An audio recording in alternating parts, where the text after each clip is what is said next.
네, 오늘 말씀 보겠습니다. 오늘 말씀은 요한복음 1장 14절부터 17절 말씀이 되겠습니다.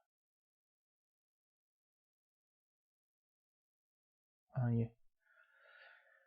요한복음 1장 14절부터 17절 말씀. 예, 우리 찾으셨으면 다 같이 우리 합독하도록 하겠습니다. 시작. 말씀이 육신이 되어 우리 가운데 거하심에 우리가 그 영광을 보니 아버지의 독생자의 영광이요 은혜와 진리가 충만하더라. 요한이 그에 대하여 증거하여 외쳐 가로되 내가 전에 말하기를 내 뒤에 오시는 이가 나보다 앞선 것은 나보다 먼저 계심이니라 한 것이 이 사람을 가리킴이라 하니라. 우리가 다 그의 충만한 데서 받으니 은혜 위에 은혜로라. 율법은 모세로 말미암아 주신 것이요 은혜와 진리는 예수 그리스도로 말미암아 온 것이라. 아멘. 예, 오늘도 이 말씀 통해서 하나님이 우리에게 우리 가정에, 우리 교회에, 또 우리 각각의 삶의 지경에 필요한 말씀으로 깨달을 수 있도록 들을 귀와 또 우리 마음을 열어달라고 우리 시간에 예수여 한번 하시 기도하겠습니다. 예수여! 하나님 아버지, 오늘 하나님 말씀 들을 때 우리를 또 감동시켜 주시고 아버지 붙들어 주시옵소서. 아버지 붙들어 주시고 역사하여 주시옵소서. 하나님이 알게 하시는 귀한 은혜가 우리 안에 넘칠 수 있도록 아버지 도와주시긴도에 주시옵소서. 성령 충만하게 주시고 아버지 도와주시옵소서. 주께 참으로 감사하며 예수 이름으로 기도했습니다. 아멘. 네. 오늘 설교 주제는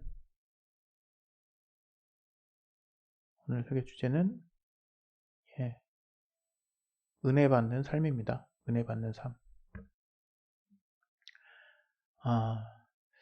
신앙생활을 하면서 우리가 신앙을 처음에 이렇게 가지게 되면서 은혜라고 하는 단어가 얼마나 기독교 우리 신앙에 중요한 위치를 차지하고 있는지를 새삼 알게 되죠. 사실 세상에서는 은혜하면 사실 부모님의 은혜, 스승의 은혜, 5월달 가정의 달에 은혜에 관련된 또 우리 노래도 부르기도 하고, 그 외에는 사실 은혜를 이렇게 구체적으로 떠올리면서 생각해 본 적은 각자의 어떤 삶 가운데 특별한 어떤 이벤트적인 어떤 삶의 어떤 뚜렷한 어떤 영향을 끼친 어떤 그런 일들이 있기 전에는 잘 사용되지는 않는 용어인 것 같아요. 그런데 우리가 이제 신앙생활을 하게 되면서 그 어떤 용어보다도 믿음과 거의 박빙의 승부를 펼칠 정도로 은혜라고 하는 단어가 우리의 삶에 아주 바짝 가까이 다가왔죠. 그래서 아마 신앙생활 하시는 분 중에 은혜를 모르는 사람은 없겠죠. 근데 이 말이 참 되게 여러분에게 지금 말씀을 드리면서도 참 아이러니한 것이, 그런데 사실 이 신앙의 모든 문제라고 할 만큼 신앙의 어떤 모든 문제의 시작은 이 은혜를 모르는 데서 시작하거든요. 근데 역설적으로 신앙생활을 시작하면서 제일 많이 듣는 말이 은혜고, 또 은혜를 모르는 사람은 없을 정도로 어느 정도는 다들 이 은혜는 너무나 기독교 신앙의 핵심이자 기본에 속하는 부분이기 때문에 모르는 사람이 없죠. 심지어 우리가 교회에 처음 오고 이제 양육을 거쳐서 이제 어느 단계에 이르르면 믿는 지 얼마 안 되는 친구도 은혜가 뭐야 하고 질문하면 거의 이렇게 뭐랄까요, 그냥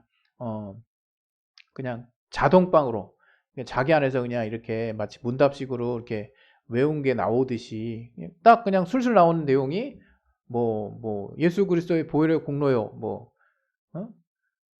그렇게 이제 이렇게 자연스럽게 나올 수 있는 이제 그런 내용인데, 참 되게 안타깝고 아쉬운 현실은 지금도 여전히 우리가 신앙생활을 계속 하고 있지만 은혜가 뭔지 잘 우리가 모르는 것 같아요.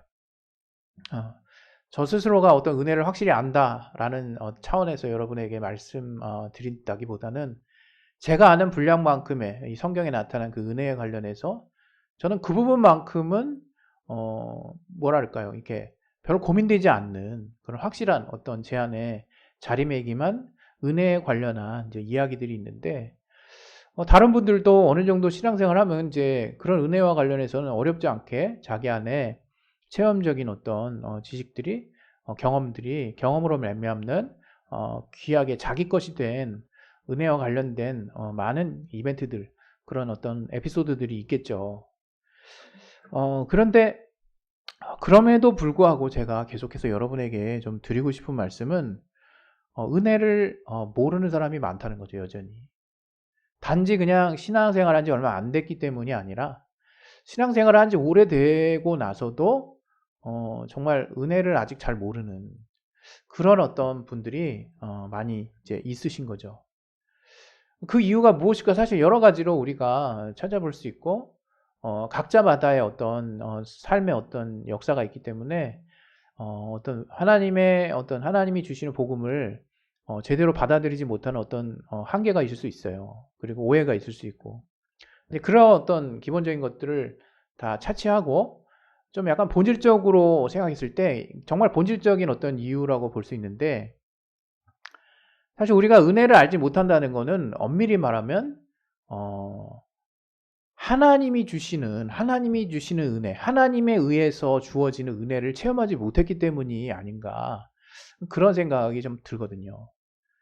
그러니까 우리가 이제 신앙생활하고 뭔가를 알긴 알았어요. 그래서 뭔가 삶에 어떤 소소한 기쁨이 생기고 뭔가 인생이 달라지는 듯한 어떤 사람들로부터 어떤 사랑을 느끼고 나를 향한 어떤 보살핌을 느끼고 또 따뜻함을 느끼고, 그런 말미암아 마음이 열리고 이제 하나님에 대해서 받아들이게 되고, 하지만 이게 뭔가 성령을 통해서 확실한 하나님의 어떤 은혜에 대한 체험이 이제 없게 되면, 또는 부족하거나 또는 어떤 간헐적으로 이어지게 되면 이게 어떻게 되냐면, 이 사람들이 나를 이제 어떻게 해주느냐가 하나님의 은혜인 것으로 이렇게 완전히 이렇게 생각을 해버리거든요.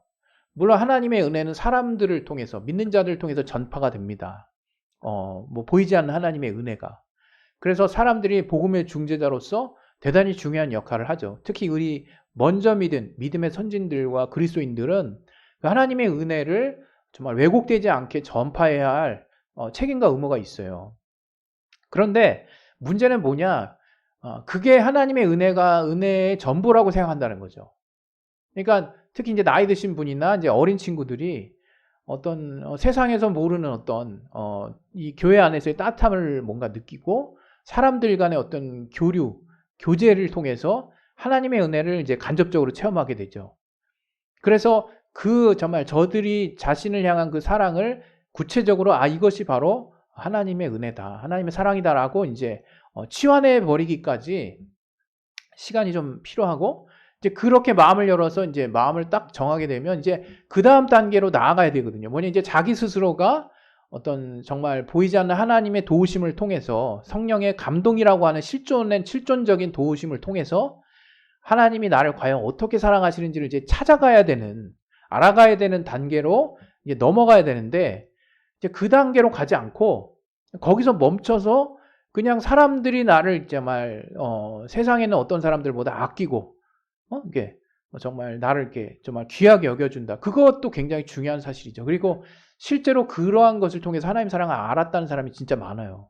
근데 거기서 멈추면 안 되는 거거든요. 우리가 궁극적으로는 그 사람들도 하나님의 은혜를 받은 자들인 거죠. 그러니까 그 사람들도 먼저 믿은 사람들의 사랑을 통해서 하나님의 복음을 접하게 되고 소개받고, 결국은 저들이 하나님이 어떤 분인가 하는데 호기심이 생기고 하나님께 마음을 열게 되고 하나님께 자기 자신을 한번 전적으로 정말 맡겨보고 하나님 앞에 믿음을 써보고, 그리고 하나님 앞에 정말 하나님의 말씀을 듣는 훈련을 통해서 과연 보이지 않는 하나님이 정말 성령의 도우심을 통해서 내 안에 어떻게 말씀하시고 어떻게 나를 생각하고 계신지, 또 나를 향해서 어떤 구체적인 또 개인적인 정말 나의 어떤 인생에 관여하는 어떠한 말씀들을 하고 계시는지를 이제 풍성하게 체험을 이제 해야 되는 거거든요. 근데 안타깝게 그 단계가 너무 약한 거죠. 너무 약하다 보니까 어떻게 됩니까? 그냥 그 사람들이 나를 이제 옛날처럼 안 해주면 정 떨어지는 거예요. 하나님의 은혜가 뭐가 없어요. 이 교회 판단은 기본이고, 이제 더 이상 볼 게 없는 거죠. 왜? 은혜가 그거였으니까. 물론 이 가운데 교회가 교회의 역할을 충실히 하지 못한, 또 교우 간에 또 온전한 관계가 이루어지지 못하게 된 데는 또 적지 않은 또 큰 어떤 책임과 어떤 불찰이 있겠죠. 그러나 이제 그런 것들을 다 떠나서 이제 이 시간에 이제 은혜와 관련한 본질적인 것들을 우리가 생각해 봤을 때 그 사람이 결국에는 어떤 사람들을 통해서 하나님을 알았고 더 이제 나아가야 되는 이제 결국엔 자기 스스로가 성령의 감동을 통해서 하나님의 은혜를 깨달을 수 있는 단계까지 나아가지 못하면 정말 어떤 상황에서 저 사람이 갑자기 팽 될 수 있어요. 물론 이 사람이 어떤 교회를 팽하는 것에 대한 어떤 걱정과 염려 때문에 우리가 어떤 모든 상황을 다시금 재고하는 건 아니겠죠. 궁극적으로 그렇게 하나님을 알게 된 사람은 결국 하나님에 대한 오해가 커져서 사람에 대한 그 어떤 복음 중재의 통로가 막히게 될 경우에 그 사람이 하나님을 이제 저버리게 되는 상황이 벌어질 수 있다는 거예요. 굉장히 정말 염려되는 상황이죠. 그럼 결국엔 제가 아까 말씀드린 그러면 이 사람은 하나님의 은혜를 알았느냐라고 물어볼 때 누군가 물어볼 때 함부로 판단할 수 없는 부분이지만 최소 하나님께서 생각하실 때는 굉장히 섭섭해 하시고 네가 아직 내 은혜를 잘 모르는구나 이렇게 말씀해 주시지 않을까 싶어요. 다시 말하면 우리가 하나님의 은혜를 하나님에 의해서 체험하고 알게 되는 단계까지 가야 되는 거예요. 그게 이제 다른 말로 성령을 통해서 하나님을 알게 되는 것이고 이제 성령을 통해서 우리에게 공개된 정말 아버지의 말씀, 예수께서 가지고 오신 그 진리의 말씀과 관련한 복음이에요. 그 말씀 안에 담겨 있는 하나님의 사랑을 우리가 성령의 감동을 통해서 붙들 수 있어야 되고 또 그로 말미암아 하나님이 나를 어떻게 사랑하시는지를 체험해 가는 삶의 어떤 신앙의 진보가 있어야 되는 거죠. 그게 없이는 사실 웬만한 어려움들 극복하기 힘듭니다. 그리고 정말 내 신앙을 다시 재고해 봐야 돼요. 굉장히 심각한 문제일 수 있거든요. 물론 이렇게 된 단계, 이렇게 된 나의 상태가 뭔가 뭐 여러 가지 나 자신의 문제로 꼭 이렇게 귀결시켜서 볼 필요는 없을 것 같아요. 여러 가지 복합적인 문제가 있으니까. 그러나 분명한 것은 우리가 성경을 통해서 계속 하나님을 알아가는 최소한의 시도를 하고 있었다면 결국엔 이 성경이 말하고자 하는 바 하나님이 우리를 직접 이끌어 가신다고 하는 거. 그것을 여러분이 그런 큰 흐름을 여러분이 놓치시면 안 되는 거죠. 이건 사람 탓을 할 문제가 아니라는 거죠. 하나님의 은혜는 정말 하나님이 이제 주시게 돼 있거든요. 우리가 그것들을 많이 좀 간과하는 것 같아요. 왜? 특히 이제 큰 교회 안에 있으면 여러 가지 이제 혜택들이 있거든요. 여러 가지 봉사도 있고 사람과의 다양한 교우 관계도 있고 신앙의 여러 가지 정말 풍성한 여러 가지 것들을 제공해 줄 수 있죠. 뭐 굳이 또 이제 뭐 크지 않다고 해서 그런 것들이 제공이 안 된다. 뭐 그런 건 또 아니지만 어찌됐건 좀 더 면밀하게 한 영혼에 대해서 좀 뭐랄까요? 섬김이 가능하다 이거죠. 그런데 그것이 그 사람의 신앙을 지탱해 주거나 그 사람의 은혜를 정말 계속되게 하는 건 아니에요. 그 사람이 어느 순간 이제 그 때가 나옵니다. 어느 순간 그 봉사의 이제 주체가 되게 돼요. 그러면 이제 그것이 하나님의 은혜로 시작되지 않게 되면 이제 거기 자기 영광이 개입이 되게 되거든요. 그때부터는 걷잡을 수 없어요. 그때부터는 내가 은혜 받는 삶인지 이건 뭐 내가 세상의 어떤 직장의 어떤 직급을 올리는 어떤 조직 안에 들어와 있는 것인지 혼동되고 도무지 분간이 안 될 겁니다. 그리고 그런 거 다 내려놓고 홀가분하게 한다 하더라도 정말 어떤 교회 안에 어떤 풍성한 어떤 프로그램 안에서 내가 어떤 내 신앙생활을 지탱해 왔던 어떤 분들은 이렇게 하나님이 광야로 내모시는 그런 어떤 시기를 반드시 보내게 하실 거라는 거죠. 그랬을 때 여러분은 과연 내게 과연 그 있는 은혜를 정말 잘 보존할 수 있을 것인가? 제가 이제 여러분에게 또 이제 저도 물론 교회에서 과거에 이제 은혜 받을 것을 놓고 많이 기도하고 또 성경에도 은혜를 구하는 부분에 대해서 나와 있습니다. 근데 저는 이제 이 시간에 그럼 은혜를 과연 우리가 받는 것이냐라는 부분을 놓고도 다시 한번 좀 생각을 해봤으면 좋겠어요. 뭐냐면 우린 늘상 얘기해요. 그 은혜가 어떤 것이냐? 마치 성령이 우리 안에서 이렇게 정말 흘러 넘치듯이 이렇게 흘러 넘치는 어떤 표현들을 많이 하잖아요. 충만, 성령 충만. 그 은혜 받았을 때 상황이거든요. 근데 그 은혜 받았다고 하는 게 우리는 정말 과거 어떤 수련회 때나 어떤 저의 나의 어떤 시즌의 어떤 잠깐의 좋은 추억, 그때 만끽할 수 있는 어떤 체험 정도로 생각을 하고 있다는 거죠. 은혜 받았다고 하는 그 개념을. 이거는 대대적인 수정이 필요한 용어죠. 사실 은혜는 계속 내 안에 흐르고 있는 거예요. 내가 준비되어 있다면. 그럼 준비가 어떻게 돼야 되냐? 준비할 거 많지 않거든요, 사실. 먼저 말씀드립니다. 내가 주님을 받아들일 준비가 돼 있다면, 내가 주의 말씀을 완벽하게 내가 따른다는 것이 아니라 주의 말씀대로 살고자 하는 마음의 준비가 돼 있다면, 하나님은 내 안에 은혜를 이제 계속 흐르게 해주세요. 수도꼭지의 비유를 하나 하고 싶은데, 이게 물 틀면 물 나오잖아요. 이게 상수도만 연결이 되면. 또 뭐 뜨거운 물, 차가운 물 뭐 또 나오고, 물 틀면 바로 나오죠. 근데 은혜를 틀면 바로 나오는 어떤 그런 수준으로 이제 비유하신 분도 있더라고요. 예. 왜냐면 바로 내가 은혜를 원할 때 내가 열면 바로 나온다, 뭐 이런 의미로 이제 비유하신 것 같아요. 근데 저는 도리어 그 은혜는 내가 수도꼭지로 막아도 막아지지 않는 상태를 말하는 거라고 말씀드리고 싶어요. 왜냐면 은혜는요, 마치 수도꼭지가 고장난 것처럼 물이 계속 흘러나오는 거예요. 깨끗한 물이 내 안에서 계속 흘러나는 거죠. 내가 무슨 특별한 어떤 구하는 어떤 작업을 하든가, 내가 은혜를 찾고자 했을 때 하나님이 그때 딱 던져주시는 것이 아니라, 이제 복음 안에 있는 사람들은, 예수의 보혈의 공로 안에서 하나님의 자녀가 된 자들은 이제 하나님이 계속해서 내 안에 넘쳐 흐르게 하시는, 성령에 내조하시고 그 안에서부터, 내 안에서부터 계속해서 흘러나게 하시는 은혜를 이제 체험할 수 있게 된 사람들이 바로 우리 그리스도인들이라는 거죠.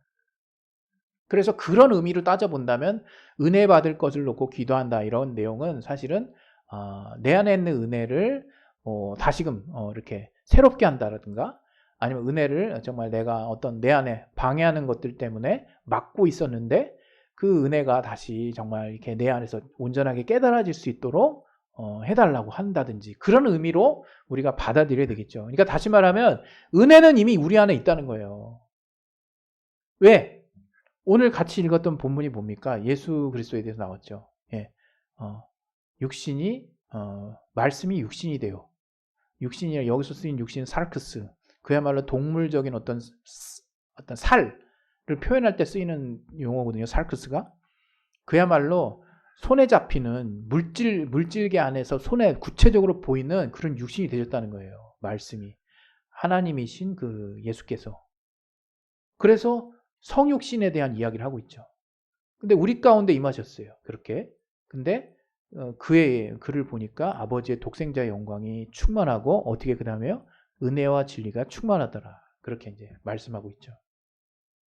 다시 말하면 저는 이 말씀에 굉장히 주목해야 될 것은, 우리가 예수님은 하나님이시구나 라고 하는 어떤 정말 가장 핵심적인 우리 안의 가치 외에, 우리가 예수를 받아들이고 예수를 영접한다는 것은 은혜와 진리가 충만하게 내게로 전달된다는 걸 말하는 거구나. 내게 채워진다는 것을 말하는 거구나. 이걸 여러분이 잊지 마셨으면 좋겠어요. 우리가 어디서 무슨, 우리 동해안에 가면요, 이렇게 폐광이 많아요. 폐광이 많은데 거기서 이제 캐고 캐다 보니까, 옛날엔 그렇게 풍부했던 석탄광석, 그런 어떤 동굴이 그렇게 캐고 캐니까 이제 고갈되는 거죠. 고갈. 그게 폐광이 되는 거예요. 굴은 깊게 뚫었는데 이제 더 이상 캘 게 없는 거예요. 우리 안에는 은혜가 그런 것이냐, 또는 우리가 은혜를 캐러 어디로 가야 되는 것이냐, 그게 아니거든요, 여러분. 은혜는 내가 하나님의 자녀가 되고 성령을 모신 이후에 내 안에서부터 계속해서 나오게 되는 것입니다. 여러분, 은혜는 내 안에 있어요. 내 안에 성령과 함께 있다 이거예요. 은혜가. 그래서 이제 우리가 생각해야 될, 우리가 신경 써야 될 게 뭐냐? 과연 내 안에 은혜를 방해하는 요소가 무엇인지를 신경 써야 돼요. 여러분이 은혜 못 받을까 봐 두려워하지 마시고, 은혜를 어떻게 받아야 되나 염려하지 마시고, 또는 은혜가 뭐지 궁금해하지 마시고, 바로 은혜가 예수 그리스도로 말미암아 우리 안에 임하신 성령의 감동을 통해서 이제 우리에게 주어진 은혜가 무엇인지를 계속해서 정말 물이 수도꼭지 정말 수도꼭지가 망가져서 물이 계속 그냥 삐집고 새 나오는 것처럼 계속 우리 안에서 은혜가 흘러나올 텐데, 그 충만하신 주님에 의해서 그거를 방해하지만 않으면 되는 거예요. 그걸 막지만 않으면 되는 거예요. 그 막는 가장 큰 요소가 사실은 교만이에요. 교만. 내가 막고 있는 거죠. 교만. 내가 이제 하나님의 그 말씀 받으려고 하지 않는 거. 예, 그건 이제 지난번에 이제 설명을 드렸지만, 이 시간에 여러분에게 말씀드리려고 하는 것은 바로 나를 계속 그 은혜가 풍성하게 내 안에서 정말 이렇게 정말 넘쳐날 수 있도록, 내 안에 있는 은혜가 정말 원활하게 정말 나 자신에게 영향을 미치고 내 주변에까지 영향을 미칠 수 있도록 나를 준비시키는 작업이 그 어느 때보다도 필요하다 이거예요. 은혜 받는 삶이 뭐냐? 내게 있는 은혜를 잘 정말 돌게 하는 거예요. 돌게 한다니까 좀 이상하게 들리는데, 하나님이 성령을 통해서 내게 깨닫게 하신, 이미 내 안에 주어진 그 하나님의 은혜를 충만하게 유지하는 거예요. 그게 이제 은혜 받는 삶이죠. 은혜가 어디서 뚝뚝 떨어지는 게 아니라 이제 내 안에 이미 임한 그 은혜가 정말 계속해서 나를 움직이게 할 수 있도록 하는 것이 이제 신앙생활이라고 볼 수 있는 거죠. 그래서 오늘 여러분이 알아야 되는 정말 그 포커스가 뭐냐? 은혜는 어디서부터 이렇게 우리가 구하는 게 아니라는 거예요. 우리가 알고 있었다고 얘기하지만 또 우리가 은혜를 구할 때 난 지금 은혜를 못 받은 것 같아. 이런 말 너무 쉽게 하잖아요. 아니, 내 안에 은혜 받은 은혜는 뭐고요? 내가 지금 제한한다는 생각을 안 하시나요?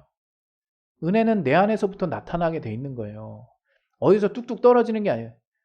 그러니까 그러한 나의 상태를 유지하는 게 관건인데, 그 나의 상태를 유지하는 어떤 그 가장 그 핵심적인 그 부분이 뭐냐? 바로 은혜가 뭡니까? 은혜가 뭐? 바울은 은혜의 말씀이라 그랬어요. 은혜의 말씀. 오늘 그 본문에도 은혜와 진리가 충만하다 그랬죠. 예수님이 바로 은혜의 본체시죠. 바로 그분이 바로 참되신 분이에요. 진리 되신 분이라 이거예요. 또 우리에게 아버지에게서 직접 들은 아버지의 말씀, 진리 되시는 아버지의 말씀을 우리에게 전파하셨어요. 우리에게 공개하셨어요. 그럼 그 진리의 그 복음, 바로 그 복된 소식, 바로 진리 되시는 그 아버지의 말씀을 예수께서 우리에게 공개하신 그 진리의 말씀이 우리 안에서 잘 받아질 수 있도록 나의 상태를 만드는 거예요.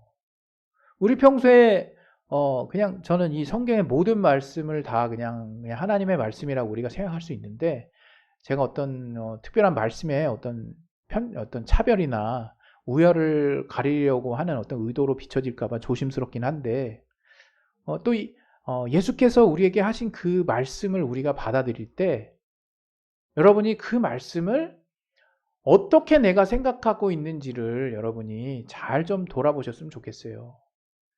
그래서 내가 그 말씀을 받아들이는 데 있어서 분명히 갈등이 있어요. 갈등이 있고 또 여러 가지 위기가 있을 수 있어요. 그러나 중요한 것은 그 말씀은 은혜, 나를 하나님의 사랑을 알게 하는 말씀이요, 은혜가 되는 말씀이라 이거예요. 내 안에 주신 그 은혜가 무엇인지를 깨닫게 하는 말씀이에요. 모든 하나님이 아들 예수를 통해 주신 말씀은 내게 은혜가 무엇인지를 알게 하는 말씀이라 이거예요. 그러니까 여러분이 그 말씀을 통해서 은혜를 알아야 되는 거죠. 다시 말하면 하나님이 내 마음을 감동하세요. 여러분 어떤 삶을 사실 때 여러분 내가 은혜가 안 돼서 삶이 괴롭다가 아니라, 은혜는 받았는데 내가 지금 은혜될 수 있도록 하는 그 무언가를 내가 막고 있는 거예요. 내가 막고 있는 거예요. 당장에 아주 손쉬운 하나님의 어떤 말씀 하나도 내가 받아들이기 어려워하는 내 마음의 상태를 먼저 진단을 해보라는 거예요. 예를 들어서 하나님이 뭐 사랑하라 하는 말씀도 있어.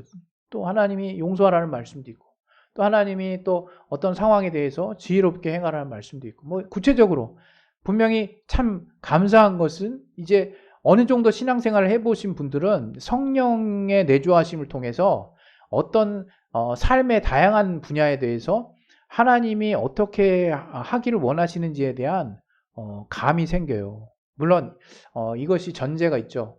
물론 교회에서 왜곡되지 않고 어떤 그 말씀을 있는 그대로 전파했다라는 가정하에 그렇게 이제 내안이 이렇게 연단이 되고 그렇게 양육이 잘 되면요. 어떤 일반적인 상황에 대한 내 양심이 발동을 하고요. 양심만 발동하는 게 아니라 이제 하나님이 우리에게 개입해 주십니다.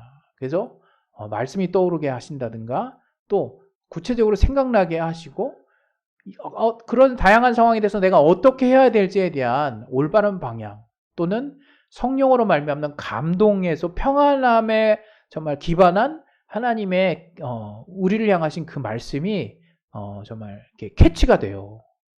그것이 이제 정말 분별이 되는 거죠.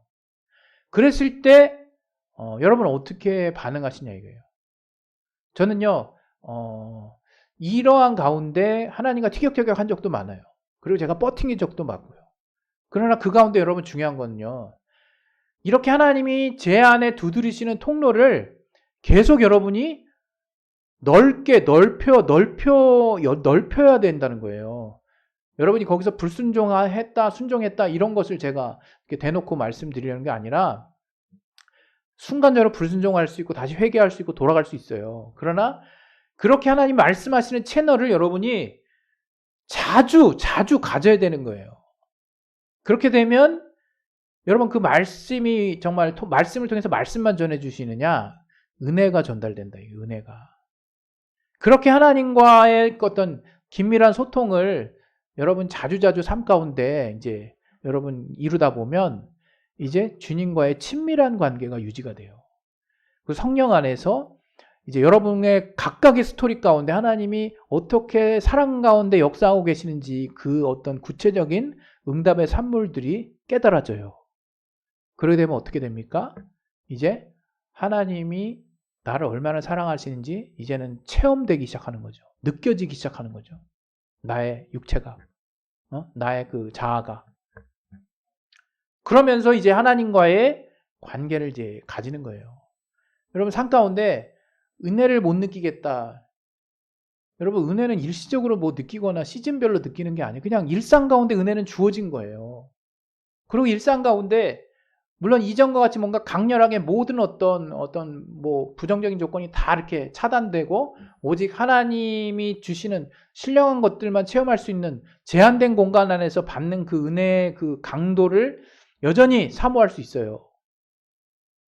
그러나 그것보다 더 중요한 것은 이제 우리의 일상이 삶이고 우리의 일상이 신앙이고 우리의 신앙이 곧 삶이라는 거죠. 더 나아가서는 삶 가운데 하나님은 은혜받게 하셨다는 거예요. 그렇다면 여러분 삶 가운데 매 순간 일시적이 아닌 정말 지속된 어떤 은혜가 내게 체험되게 하기 위해서는 주님과의 긴밀한 소통이 필요해요. 주님과의 교제가 필요하다는 거예요. 주님과의 교제는 무엇으로 정말 진행이 되느냐? 바로 주님이 우리에게 주신 그 진리의 말씀을 통해서 주님과의 교제가 진행이 되는 거예요. 물론 그 가운데 다양한 형태의 내 감정 표현이 있을 수 있죠. 그런 모든 것들을 주님과 이제 가져보기 시작하면 이제 내 안에서 하나님이 구체적으로 체험되기 시작하는 거죠. 여러분 하나님은 인격이십니다. 우리 안의 인격이 누구에 의해서 만들어졌습니까? 하나님이 우리의 인격을 만드신 거예요. 그러니 얼마나 섬세하겠어요. 우리도 사소한 거 하나하나에 정말 신경 쓰이고 사람과의 관계 안에서 얼마나 우리가 다양한 반응을 보입니까? 정말 별것도 아닌 것에 우리가 얼마나 우리 인격적인 어떤 신호를 받습니까? 마찬가지거든요. 하나님은 그런 인격에 정말 그런 인격을 우리에게 부여하신 분이세요. 그래서 정말 이제 정리하면 여러분 은혜 받는 삶을 사모하십니까? 그럼 먼저 생각을 좀 바꾸세요. 은혜 받는 삶. 바로 은혜는 내가 이미 받았구나. 그렇다면 은혜를 막지 않는 삶. 은혜를 충만하게 하나님이 이미 주신 은혜, 이미 계속해서 흘러가게 하시도록 하신 은혜를 내가 차단하지 않는 그런 삶을 살아야 되겠구나. 그것이 뭡니까? 주님과의 소통이에요. 주님의 진리 되신 말씀을 내 안에 받아들이는데 여러분 정말 이렇게 부하 걸릴 수 있어요. 그리고 시간이 걸릴 수 있고 불순종의 타이밍이 있을 수 있어요. 그러나 그런 순간조차도 주님과의 소통 가운데 이루어지시기를 제가 진심으로 바랍니다. 그래서 하나님과의 그런 나와 하나님과의 그런 소통의 창구를 기도가 될 수 있고 또 일상의 어떤 삶 가운데 여러분이 정말 확보했을 경우에 그 채널을 통해서 은혜는 흘러 넘치게 돼 있어요. 은혜는 그렇게 주님이 주시는 그 진리를 통해서 내가 그것을 순종하려고 하는 몸부림을 통해서 내가 정말 그 주님과의 그런 소통의 관계들을 지속적으로 가짐을 통해서 하나님은 내게서 이미 내 안에 주신 은혜들을 정말 흘러 넘치게 할 것입니다. 그리고 그것을 통해서 은혜 받는다는 것이 무엇인지를 이 땅에 정말 척박한 삶 가운데서 여러분이 구체적으로 이제 알아갈 것입니다. 여러분 모든 환경이 다 막힌 가운데 모든 어떤 부정적인 요소들을 다 차단한 가운데 순수하게 받는 어떤 은혜만을 여러분 사모하지 마시고 삶이 계속 힘들지라도 그 가운데 잔잔하게 끊임없이 이것은 이렇게 비유될 수 있어요. 막 바깥에는 막 그냥 막 두두두두두 막 소리가 엄청 센 장대비가 막 내리고 있는데 나는 집이 있어서 아늑한 집이 있어서 또 창문이 있어서 그 처마 밑에 두두두 때리는 그 비를 창문을 잠깐 열고 이렇게 턱을 괴면서 정말 안락한 마음으로 포근한 어떤 그런 집 안에서 비를 감상하는 거예요. 그런데 집이 없어요. 그런 집이 없다면 어떻습니까? 막 우산이 막 그냥 꺾어지도록 바람까지 불어 막 얼마나 막 고통스럽습니까? 얼마나 막 정신없습니까? 그렇게 장대비를 여러분 맞는 거랑 장대비가 여러분의 삶의 문제라고 생각하시면 우리가 이제 삶의 소소한 문제들을 해결해 나가는 것은 이제 하나님이라고 예수라고 하는 그 진리라고 하는 그 은혜의 그 큰 집 안에서 우리가 그냥 주님과 토닥토닥 하면서 막 이렇게 하나하나 이렇게 해결해 나가는 문제인 거예요. 평안함이 기반이 된.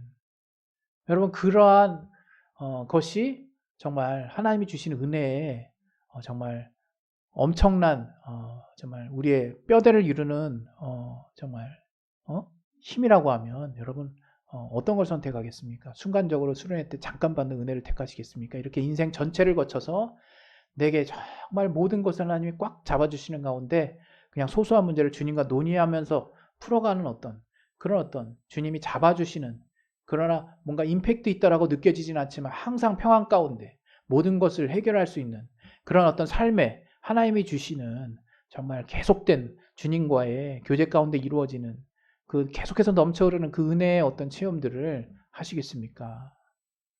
저는 당연히 후자를 택합니다. 여러분 그 전자에 대한 어떤 임팩트 있는 그 체험도 우리의 삶에 필요할 수 있지만 그것이 어떤 우리의 삶을 대변해 주지는 않습니다. 여러분 이 시간에 우리 기도하실 때 좀 하나님의 은혜를 삶 가운데 내가 이제 방해하고 또 막는 것들을 내가 내려놓게 해주셔서 주님이 이미 주신 그 은혜가 내 안에 넘쳐흐를 수 있도록 도와달라고 우리 시간에 예수여 한번 하시 기도하겠습니다. 예수여!